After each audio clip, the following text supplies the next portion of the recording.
भाग्य में लिखे हुए को कोई मिटा नहीं सकता। यूं कहें कि भगवान भी हमारे भाग्य में लिखे हुए को नहीं मिटा सकते, या यूं कहें कि वो मिटाना भी नहीं चाहते, क्योंकि अगर मिटाएंगे तो प्रकृति के साथ खिलवाड़ होगा और वो भगवान कभी नहीं करेंगे। इसलिए ऐसा नहीं है कि हम भक्ति ना करें या कर्म ना करें। अगर हम कर्म नहीं करेंगे तो जो हमारा आने वाला भाग्य होगा वो बेहतर कैसे बनेगा। अगर हम भक्ति करेंगे, भक्ति के मार्ग पे चलेंगे, तो हमारा आने वाला जो कल है वो बेटर होगा। तो हमें हमेशा ऐसा नहीं है कि जो भाग्य में लिखा है वो ही होना है। हमें हमेशा कर्म करना चाहिए, प्रयास करते रहना चाहिए, कभी हार नहीं माननी चाहिए, क्योंकि हार मानने से कभी कुछ नहीं हासिल होता। हार मान लोगे तो क्या मिलेगा आपको? कुछ नहीं, फिर भी धक्के ही खाने हैं। इसलिए हमेशा प्रयास करते रहने चाहिए। आप लोग देखते हैं, हम पढ़ाई करते हैं तो पेपर देते हैं, उसमें एक बार फेल हो जाते हैं तो क्या हम कोशिश करना छोड़ देते हैं? नहीं छोड़ते ना। हम सोचते हैं इस बार नहीं तो अगली बार पास हो जाएंगे, यही सोच के हम अगला पेपर देते हैं ना। ऐसा नहीं है कि इस बार हम फेल हो गए या 2 नंबर से रह गए तो हम प्रयास करना छोड़ देते हैं। करते हैं ना प्रयास, फिर अपनी भाग्य की लड़ाई में हम प्रयास करना क्यों छोड़ देते, हार क्यों मान लेते हैं? हम ये सोचना चाहिए कि कोई बात नहीं, आज नहीं मिला, भाग्य में नहीं होगा, किस्मत में नहीं होगा, शायद मेरी मेहनत में कोई कमी रह गई होगी, मैं इस बार और बेटर कोशिश करूँगा, इस बार और मेहनत करूँगा कि जो कमी रही है वो मैं इस बार पूरा करके रहूँगा। तो हमेशा प्रयास करते रहो। बाकी तो होना वही है जो ईश्वर की मर्जी है, लेकिन हमें प्रयास करना कभी नहीं छोड़ना चाहिए, या यूं कहे कि हमें कर्म करना नहीं छोड़ना चाहिए। हमें हमेशा कर्म करते रहनी चाहिए, और कर्म भी हमेशा अच्छे कर्म पे ज़्यादा फोकस करना चाहिए। बुरा कोई कह भी रहा है तो उसे इग्नोर करने की कोशिश करनी चाहिए, नहीं तो हम ही हमारे कर्म फिर से ख़राब करेंगे और ये दुख हमें फिर से झेलना पड़ेगा। तो हमें यही कोशिश करनी चाहिए कि आने वाले टाइम में हम दोबारा से ये जो बुरे दिन देख रहे हैं ये शायद ना मिले, हमें अच्छे दिन मिले। तो हमें कोशिश यही करनी चाहिए कि हम जितना हो सके अच्छा करने की कोशिश करें। बाकी तो विनाश काले विपरीत बुद्धि, जैसी हमारा सामने रिएक्शन होगा वैसे ही तो हमारे माइंड की हरकतें होगी। जब विनाश काल आता है तो सबसे पहले माइंड पे असर पड़ता है, तो ऐसे ही होता है। बाकी हम अपने माइंड का यूज करके अगर हम भगवान की शरण में हैं तो भगवान हमारी किसी ना किसी माध्यम से हेल्प करते हैं, बस हम मानते नहीं हैं, मानना नहीं चाहते हैं। लेकिन होना वही है जो लिखा होता है। अगर हमारी मृत्यु लिखी है तो वो होकर रहेगी, अगर नहीं लिखी है तो कितनी कोशिश कर ले नहीं होगी। ऐसे हमारे खुद के दादाजी, मेरे खुद के दादाजी, उनकी डेथ मतलब कुछ इस तरह से हुई तो यूँ कहे कि शायद किस्मत को मंजूर ही नहीं था उनका बचना, कि एक बार उन्हें बचा लिया गया फिर वो वापस उसी में गिर गए। तो जब होनी होती है तो टलती नहीं है। कि हमारे मतलब मेरे जो पापा हैं वो 4 भाई बहन हैं। उस टाइम किसी की भी शादी नहीं हुई थी, मैंने अपने दादाजी को नहीं देखा, लेकिन जो हमारी दादी है वो हमें हमेशा बताती रहती है कि किस तरह से हमारे दादा थे, कि उनकी मतलब पहले के लोग सब इज्जत करते हैं। वो पूरे परिवार में हमारा बहुत बड़ा परिवार था, क्योंकि हमारे दादाजी के भी 4 भाई थे, 4 भाई के भी फिर बेटे वगैरह हो गए, तो इस तरह से बड़ा सारा परिवार हो गया। लेकिन आजकल बड़े परिवार में रहता कौन है, कि उस टाइम ऐसा था कि लेडीज़ें जब रोटी बनाने बैठती थी तो 3-3 4-4 चूल्हों पे सब मिलकर रोटी बनाती थी, जब उन्हें बहुत सारा टाइम लग जाता था। यूँ कहें कि 2-3 लेडीज़ें तो ओनली रोटी बनाने पे ही रहती थी, इतना बड़ा परिवार था। तो मतलब ऐसे ही चलता गया।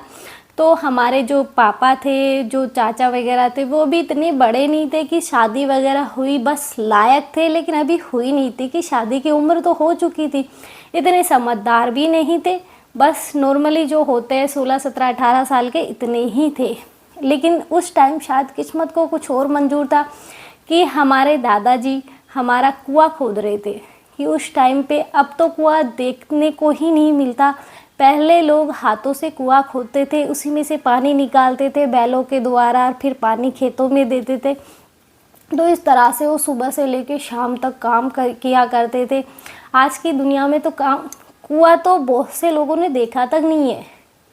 ये कंडीशन है कि वो मतलब कुआं खोद रहे थे, कुएं में पानी भी निकल ही आया था, लेकिन वो बोलते हैं जब कुआं खुद गया उसके बाद कुएं के अंदर भी एक बोरिंग लगाई जाती है, वो भी उसके अंदर थी कि मतलब बहुत सी बार पानी की कमी आ जाती है तो वो उसके अंदर लगाई गई थी। और शायद उस दिन हमारे दादाजी की किस्मत में कुछ और लिखा था, उनका भगवान के पास जाना लिखा था।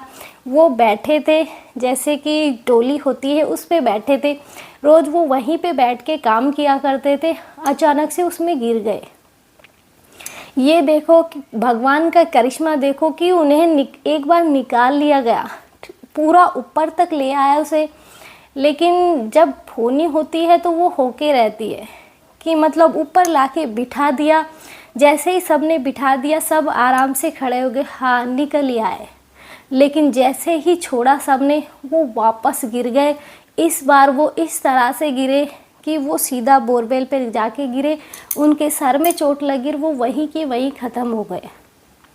तो विधाता को शायद यही मंजूर था कि उन्हें अपने पास बुलाना था, इसीलिए तो एक बार बचने के बाद भी वो उसी में वापस चले गए। तो हम कैसे नहीं मानते कि जो लिखा होता है वो होके रहता है। कि उस टाइम ओनली आदमी आदमी थे, लेडीज एक भी नहीं थी उस टाइम। कि हमारी जो दादी थी वो भी घर चली गई थी, उनकी सास थी वो भी घर चली गई, सब घर चले गए थे।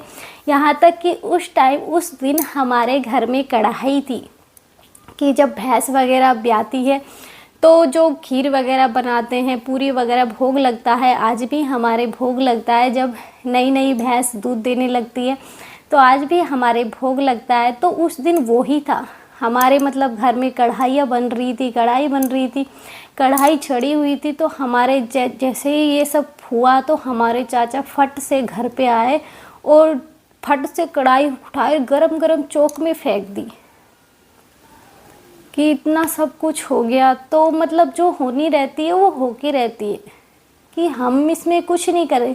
कि एक हंसता खेलता परिवार का एक जो मुखिया था वो चला गया, और ये देखो कि उनकी इतनी इज्जत थी कि अगर वो इस डोल से आ रहे हैं तो लेडीजें इस डोल से नहीं आएंगी, वो अपना रास्ता चेंज कर लेगी। क्योंकि जब आज भी हमारे जो घर में बुजुर्ग औरतें हैं वो हमेशा यही बताती है कि कभी हमने उनके सामने नहीं, हम उनके सामने जाना तो दूर, गलती से पता भी चल जाए ना कि इस रास्ते से आ रहे हैं वो, तो हम अपना रास्ता बदल लेते थे। लेकिन आज शायद इतनी इज्जत किसी की नहीं रही होगी और होती भी नहीं है। आज तो ससुर बहू लड़ रहे हैं, कभी कौन लड़ रहा है, कभी कौन, ये इनमें ही उलझे पड़े हैं। उस टाइम इतने बड़े बड़े परिवार होते थे।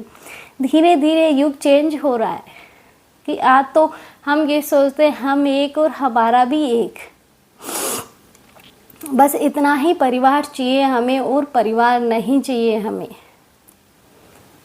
फिर कंडीशन इसी तरह से चली कि जो भाग्य में लिखा है उसे तो भगवान भी नहीं मिटा सकते, कि जो होनी है वो तो आके भी वापस ले जाती है। इसलिए हमेशा ये सोचो ना कि भगवान की यही इच्छा थी, हमारे परेशान होने या ना होने से हमें शायद वो इंसान मिल थोड़ी जाएगा, नहीं मिलेगा, जबकि जो है हमारे पास उनकी कदर भी नहीं होगी। कहीं हम उनके चक्कर में जो चले गए उनकी कदर करना ना भूल जाए। हमेशा कदर इंसान उस चीज़ की करता है जो उसके पास नहीं होती, उस चीज़ की नहीं करता जो उसके पास है। हमें हमेशा पैसे चाहिए, लेकिन जो पैसे हमारे पास है हम उस पैसे की कदर नहीं कर रहे, उस पैसे की तो हम कदर करना जानते भी नहीं है। और हमें वो पैसा चाहिए जो हमारे पास है ही नहीं। तुम उसकी कदर नहीं कर रहे तो वो तुम्हारे पास कैसे है? तुम उसके पीछे भाग रहे जो तुम्हारे पास नहीं है। अधिकतर जो परिवार आज बिगड़ रहा है वो इसी कारण से बिगड़ रहा है कि लोग उसके पीछे भाग रहे हैं जो उसके पास है नहीं, उसके पीछे नहीं रह रहे, उसको संभाल के नहीं रख रहे जो उसके पास है, उसको तो वो इग्नोर कर रहे हैं कि ये तो यहीं पड़ा है, कहीं नहीं जा रहा। लेकिन याद रखना, जिसकी तुम कदर नहीं कर रहे ना, जब तुम्हें उसकी ज़रूरत पड़ेगी तो शायद वो तुम्हारे पास ना हो।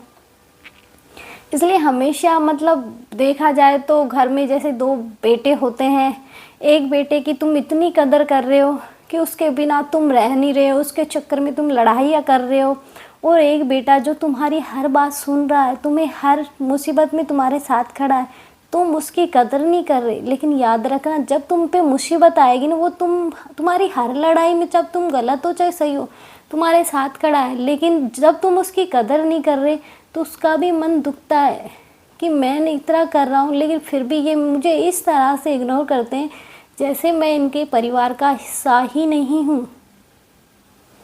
लेकिन जब ये चीज़ें होती हैं तो दिल से बहुत दुख तकलीफ़ होती है, फिर वो भी यही सोचने लगता है मैं भी इस घर से निकल जाऊँ। इसीलिए तो आजकल जो माँ बाप रह जाते हैं वो इसीलिए इतना दुखी पाते हैं कि उन्हें बस जिसके बेटे हैं पोते हैं उनका ज़्यादा ख्याल होता है। जिसकी बेटियां होती हैं वो तो ये सोचती बेटी है कहाँ जाएगा, इनको पालने में ही इसका जीवन गुजर जाएगा, उसके बारे में हमेशा बुरा ही सोचा जाएगा, और होता भी है। लेकिन वो ये भूल जाता है कि जिसके बेटा है ना वो तुम्हें रोटी नहीं देगा, जिसकी बेटी है ना वो तुम्हें रोटी देगा। ये आज तुम हर घर में देखना, जिसके खुद के एक बेटा है, या दो बेटे हैं, वो तुम्हें घर में ही नहीं मिलेगा। वो खुद के मेरा बेटा पढ़ेगा, मेरे बेटे को वहाँ पढ़ाऊँगा, मेरे बेटे को वहाँ पढ़ाऊँगा, और जिसके बेटियाँ मिलेंगी ना वो तुम्हें ये देखना कि माँ बाप की वही सेवा करता मिलेगा। लेकिन लोग उसकी कदर नहीं करते, या यूँ कहें घर वाले तक उसकी कदर नहीं करते। इसलिए जो है उसकी कदर करो पहले। जो जिसके पीछे तुम भाग रहे हो वो खुद तुम्हारे पास आ जाएगा, या यूँ कहें कि तुम्हारे पास जो पैसे, उस पैसे की कदर करो। जो तुम जिसके पीछे जा रहे हो वो ऑटोमेटिक तुम्हारे पास आएगा। इसलिए पीछे भागना छोड़ो, उसे इग्नोर करो, तुम उसे पकड़ो कि ये है मेरे पास, मैं इसी में खुश। जिनके पास नहीं है, जिनके पास छत तक नहीं है, वो भी तो अपनी ज़िंदगी जी रहे हैं। तो ये सोचो कम से कम मेरे सर पे छत तो है छुपने के लिए, कि मैं इसमें छुप सकता हूँ, अपने परिवार को देखभाल कर सकता हूँ, कि घर छोड़ के नहीं काम पे जा सकता हूँ। जिनके घर पे छत नहीं होती, रोड पे बिठा के जाते हैं काम पे, तो उनकी क्या दशा होती है। वहाँ काम करना है, टेंशन अलग से कि पता नहीं वो कैसे कैसे बैठे होंगे रोड पे। इसलिए कदर करो इंसान की, जो भाग्य में लिखा है उसे स्वीकार करो। मत भागो किसी ऐसे इंसान के पीछे, या पैसे के पीछे, या किसी मतलब के लिए किसी और के पीछे।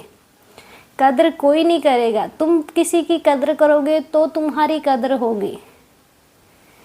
आज के लिए इतना ही। जय श्री राम।